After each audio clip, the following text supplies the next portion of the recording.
مكونات الطعمية. عندي هنا فول مدشوش، عود كزبرة وكرات مصري، ملح وكزبرة ناشفة. هنبدأ بإيه؟ بالفول المدشوش هنحطه في الكبة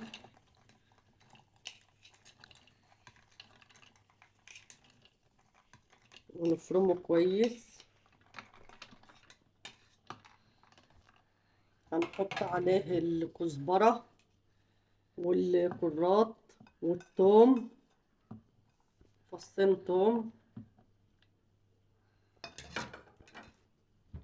والكزبرة الناشفة والملح.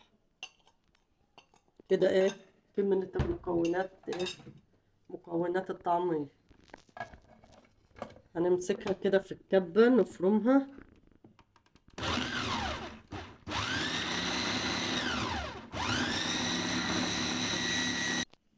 هنا بعد ما اتفرمت كويس هنحط عليها رشة بسيطة من بيكربونات الصوديوم ونقلبها كويس، نعجنها كويس عشان ايه تبقى نافشة وجميل. هنا لازم نعجنها كويس كده على طول على طول، وبعد كده نحطها في الزيت.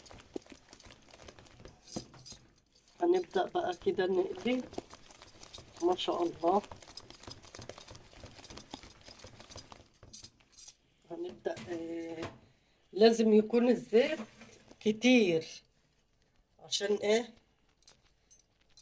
ما تلزقش.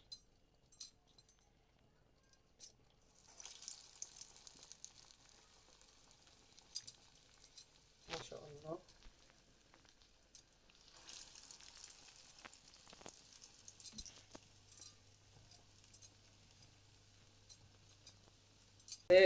هنسيبها لما تحمر وبعد كده نقلبها شوية كده. هنقلبها بقى، هي احمرت اهي. نقلبها كده. ما شاء الله، قبة وجميلة.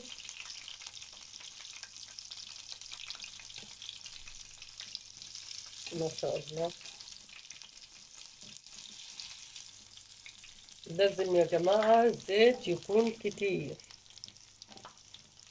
لأن لو الزيت قليل مش هتقب.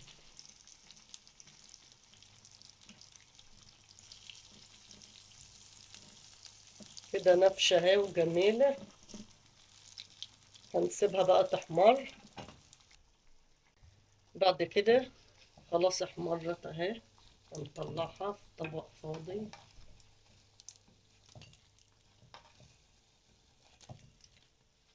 ما شاء الله، حبة وجميلة. كده تمام. هنقلي الباقي نحطه في الزيت. لازم الزيت يكون كتير.